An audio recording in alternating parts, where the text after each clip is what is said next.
Hello, YouTube. I'm Vince White. I'm an employment attorney, and on this channel, we answer publicly posted questions from YouTube users, getting folks the answers they need from an employment attorney. Got a question here from the YouTube username Tim Gibney5590, who says, my former employer had a director with 4 HR complaints against him. They could not fire him because the vice president needed him. We all ended up quitting.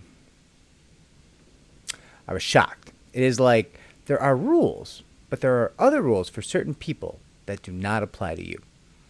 Tim, great point. Not so much a question, but good conversation starter, good food for thought. I'll say this, quick story. I know of kind of a low-level attorney inside a large corporation who's essentially like known to be like a serial sexual harasser, like a serial, I'm going to say it, a serial rapist, not in that he's like physically assaulting women.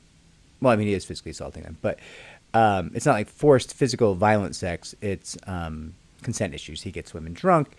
There's issues where like there's a group of men in this company that will like try to take turns getting women to like do shots with them at like company events and targeting women who are viewed as like up and coming and like trying to like get these women drunk so that certain men from that group can then sleep with them, which is incredibly gross, right? And this guy, listen, he's a known quantity. Like the plaintiffs' firms of New York are like well aware of this guy, and this company just keeps cutting checks, right? Getting the best and brightest, like up-and-coming women drunk and taking advantage of them. And there's allegations that they try to take, like, trophies from these women, maybe some blackmail. It's really horrific, right? The guy's still there. Right? And I'm one of the attorneys in New York who's not, like, subject to a confidentiality agreement tied to this because I haven't personally handle the case on the topic, and I'm not gonna like identify anyone at a YouTube channel, right? Like if I had a client, I certainly would, but I do it in the press, right? But why does this guy keep his job? Why, right? Well, he's protecting someone powerful. He's an errand boy. He's a low-level lackey for someone powerful who does, I think, some bad things. And it's notable, this guy's got a reputation for retaliating against victims, women who complain of sexual harassment, against other people within this company, right? So this guy is protected. His bad behaviors are protected because he, I presume, will lash out and do the dirty work and handle the dirty work for someone important. Someone who is so valuable to the company that no matter what that person does, they need to protect that person. Perhaps akin to your director with 4 HR complaints, who is needed by a VP, right, Tim? And I'll be honest, I don't have perfect sight on who the important person is, right? Like I personally don't. I know people who have a lot of thoughts about who the important person may in fact be, but for me, I think it's I'm a little undecided. I think it's a little unclear. But I can tell you right now that this monster, this shit stain of a human, pardon my language, retains his employment. He's not capable of anything else. He retains his employment specifically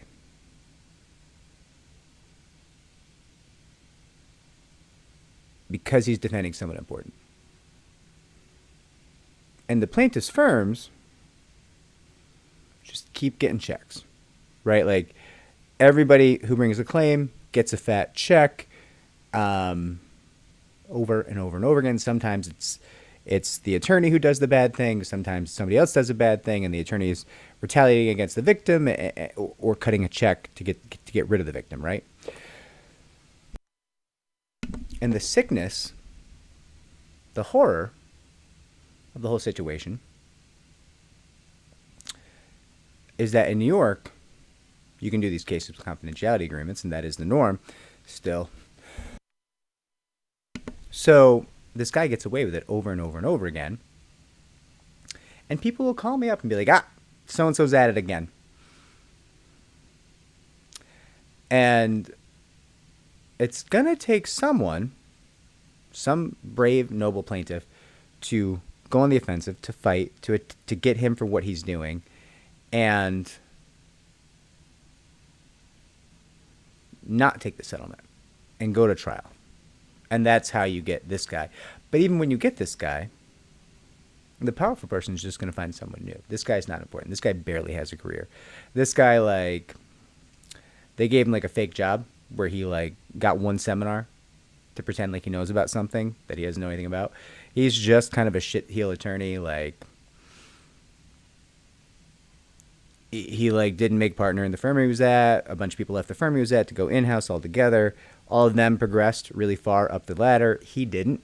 He just kind of hung around and survived, and then finally got brought up to like the lowest level of the big leagues of that company, and he's just hanging on doing dirty work.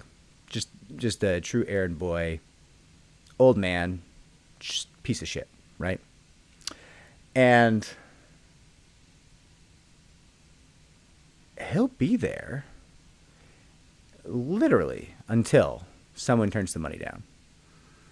But the money they offer in settlement, first off, there's like always an effort that I've seen or I've heard to intimidate, to retaliate against victims. But the minute that doesn't work, fat checks. What do you need, right?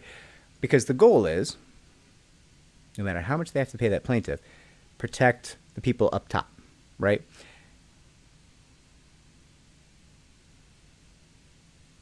And it's going. It bothers me. I hate to watch it happen. Listen, I hear this guy's even had issues at his kid's school. Right? That's how bad this guy, like, bad is bad. Serial rapist is super bad. But, like, and it just keeps going on.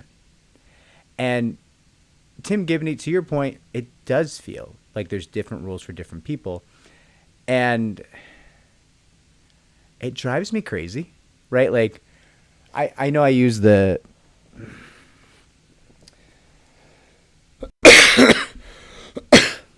phrase a lot that it feels like we play whack-a-mole in this industry. We go out, client hires us, we smack somebody down, we get a check for our client. But we don't always fix the problem, which disturbingly is not necessarily the job, right? People don't hire us most of the time to fix the problem. People mostly want the check or the vindication or the person who will fight for them, right? But there's no guarantee that you'll fix the problem in doing any of those three things. So on this Thanksgiving, I am thankful for my industry. I'm thankful for the trust of my clients. I'm thankful that we can fight for people. I'm thankful for a set of laws that let me joust and tilt and be irrationally aggressive and go berserk on powerful people. But I am frustrated. I am maudlin in my gravy. I am pushing around my peas while I think about the fact that next week that guy's going to still be there. He's still going to be there. And I can't do anything about it unless I get a new plaintiff with a new claim, which means someone else has to get hurt. And then I've got to beg that plaintiff not to take the money. And she might want to. And she's the one who's been through something. And who am I to tell her not to? Not her job to fix the company. It's the company's job to fix the company. So I can beg her not to take the money.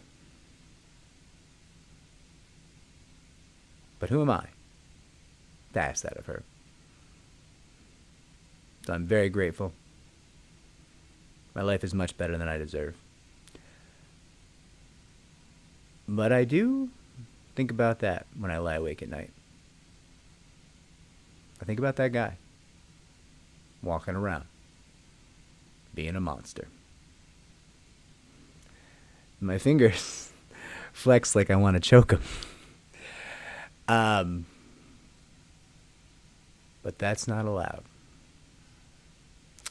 Anyways, Tim, great point. Thank you for your comment. Thank you for starting this discussion. I think a lot of us are going to have things along these lines. I'd love to see in the comments below discussion of this. I think this is a valuable topic. There is a Black Friday live stream tomorrow, I believe 1 p.m. Eastern time. I hope we can all take a break from our consumerism. Well, actually, no. I don't actually hope. I hope none of you need a live stream from me. I hope everything's great. If you do need a live stream, I will be taking a break. I will be taking a break from consumerism on Black Friday and doing a live stream. Also, don't go out for Black Friday. It's a scam. If this video was helpful. And it wasn't. It wasn't. This Thanksgiving video is me venting, and I'm sorry. It was just me venting about something I feel bad about. And that has no value to anyone. But I'm going to post it anyways. Because something wrong with me. Like, subscribe, comment down below, share the channel so it can grow. Take care, everyone.